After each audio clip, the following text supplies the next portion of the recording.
தூத்துக்குடி மாவட்ட ஆக்சன் ஆனதே கிடையாது. இதுவரைக்கும் எந்த ஆக்சனுமே கிடையாது. எப்பொழுதுமே தூத்துக்குடி மாவட்டத்தில் யாராவது ஒருவர் செயற்குழுவில் கலந்து கொள்வது என்று எங்களுக்கு சொல்லிக் கொடுத்த தோழர் இருக்காங்க. எதுக்குதான் அதனால அப்படி இப்போ காலையில் கூட வந்ததுமே என்ன கேட்டாருன்னா கணேசன் தோழர் செயற்குழு கோமிக்கு என்ன பண்றீங்கன்னா முதல் வார்த்தையே கேட்டார். அப்போ அவங்க சொன்ன இந்த மாதிரி அப்போ அந்த அளவுக்கு இருக்கக்கூடிய தோழருடைய இருக்கணும் அப்படிங்கிறதுனால நேற்று பர்மிஷன் வாங்கிட்டு செந்தூராஜன் தோழருடைய இதுல சிறப்பிக்க வேண்டும் என்று இதுல ரொம்ப நம்ம வந்து பாராட்ட வேண்டிய விஷயம் யாருன்னா நம்மளுடைய தோழர் முறையின் மாநில தலைவர் அவர்களுக்கு ரொம்ப. ஏன்னா ஒவ்வொரு காலகட்டத்திலும் அந்த லிஸ்ட் வருமா தோழர் வருமா அப்படின்னு பேசிட்டு இருக்கும் பொழுது ஒவ்வொரு மீட்டிங்லையும் இப்ப முருகன் தோழரை சந்திக்கும் பொழுது பேசும்பொழுது தோழர் கடைசியாக பார்க்கும் பொழுது இந்த லிஸ்ட்ல நம்மளுடைய செந்தூராஜன் தோழர் கண்டிப்பாக வருவார் என்று சொன்னது அவர்தான். செந்தூராஜன் தோழர் எனக்கு வராத தோழர் தான் சொல்லியிருந்தார். தோழர் முருகன் தோழர் தான் கண்டிப்பாக இந்த லிஸ்ட்ல அவர் பேர் வரும் தோழர் வரக்கிற அளவுக்கு நாங்கள் வேலை செய்து கொண்டிருக்கிறோம். தொடர்ச்சியாக இந்த பதவி உயர்வு பட்டியலை பெறுவதற்காக ரொம்ப அறுபாடுபட்டவர் முருகன் தோழர் என்பதை நாம் நினைவு கொள்வோம். ஏன்னா ஒரு சங்க நிர்வாகி ஒரு தலைமை எப்படி இருக்க வேண்டும் என்பதற்கான ஒரு இது. அதே பேர் பார்த்தீங்கன்னா தமிழ்நாடு அரசியல் சங்கம் கூட எடுக்கக்கூடிய அனைத்து முடிவுகளில் முதலில் ஒரு குறைவாரி சங்கம் முதல் அதை வந்து வெளியிடுறாங்கன்னா அது வருவாய்த்துறை ஊழியர் சங்கமாக தான் இருக்கும். அதுக்கும் நம்ம இன்னைக்கு இருக்கக்கூடிய இந்த ஒற்றுமைக்கு காரணம் அதுவும் கூட தான்.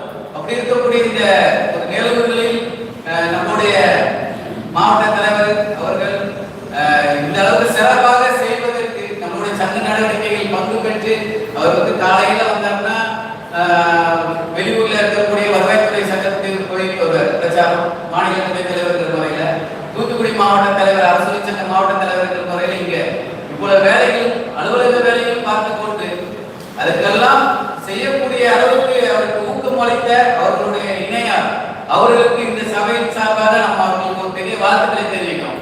எப்பவுமே வீட்டில் இன்னைக்கு மனைவியாக இருக்கட்டும் அல்லது கணவனாக இருக்கட்டும் 2 பேருக்கு புரிதல் இருந்தால் மட்டுமே அவர்கள் பொதுவெளியில் முன்னேற முடியும். பொதுவெளியில் இருக்கக்கூடிய மக்கள் தொடர்பான வேலைகளை செய்ய முடியும், பொது சேவையை செய்ய முடியும் என்ற ஒரு எண்ணத்தோடு அவர்களுக்கு ஒரு வாழ்த்துக்களை தெரிவித்து அவர் குடும்பத்தாருக்கும் ஒரு வாழ்த்துக்களை தெரிவித்து இந்த வாய்ப்பை வழங்கிய வருவாய்த்துறை ஊழியர் சங்கத்திற்கு தமிழ்நாடு அரசியல் சங்கம் தூத்துக்குடி மாவட்டத்தின் சார்பாக நன்றி தெரிவித்து விடைபெறுகிறேன். நன்றி தோழர்.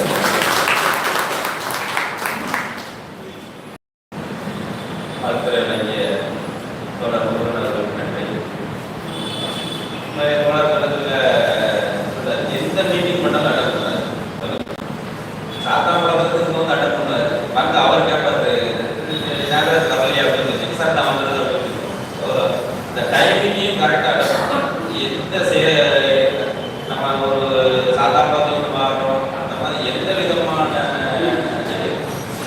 ஏன்னா அவர் போஸ்ட் வந்து இந்த மாவட்ட செயலாளர் இருந்தார், மாநிலத்தில் இருந்தார், டிஎன்ஜியோட மாவட்ட செயலாளர், தமிழ்நாடு வருவாய் அலுவலகத்தோட மாநில தலைவர், ஆர்மையோட பார்க்கணும். ஸோ எல்லா மீட்டிங்கும் அட்டன் பண்ணுவார். இந்த மீட்டிங் அட்டன் பண்ணிட்டோம், அந்த மீட்டிங் அட்டன் பண்ண வேண்டாம் அப்படி அவர் என்னைக்குமே இருக்காரு. மேக்ஸிமம் நாங்கள் ஃபோன் அடிக்கிறதுல அவர் இல்லை அப்படின்னா ஒரு தூரத்தை சொல்லியிருப்பார். இன்னைக்கு ஆர்மையோட சேர்ந்து மாநில நிர்வாக மீட்டிங், டிஎன்ஜியோட மீட்டிங், அதாவது அசோசியேஷன் தான் அவரோட உயிர் மூச்சாவே இருக்குது. சொன்னாங்க 2 பேருக்கும் இடையில இது நாங்கள் மாவட்ட தலைவர் நீங்கள் 2 பேருமே விட்டாங்க சட்டமன்றக்கான வாய்ப்பு யாருக்கும் கிடையாது. அதனால உங்களோட குணத்துக்கும் மாவட்ட செயலாளர் குணத்துக்கும் மாவட்ட தலைவர் குணத்துக்கும் ஒரு காலமும் இது இருக்காரு. எல்லாத்தையும் அரவணைத்து கொண்டு போகிறதுக்கு ஒரு வெங்கடேஸ்வரர் இருக்காரு. அதனால அதுக்கான தாக்கு நீங்களாம் சட்டைகள் தான் வராது. நன்றி. அடுத்ததாக தமிழ்நாடு சர்வே யூனியன் மாவட்ட தலைவர் தோழர் அண்ணாமலை பரமசிவன் அவர்களை வாழ்த்துறையாளர்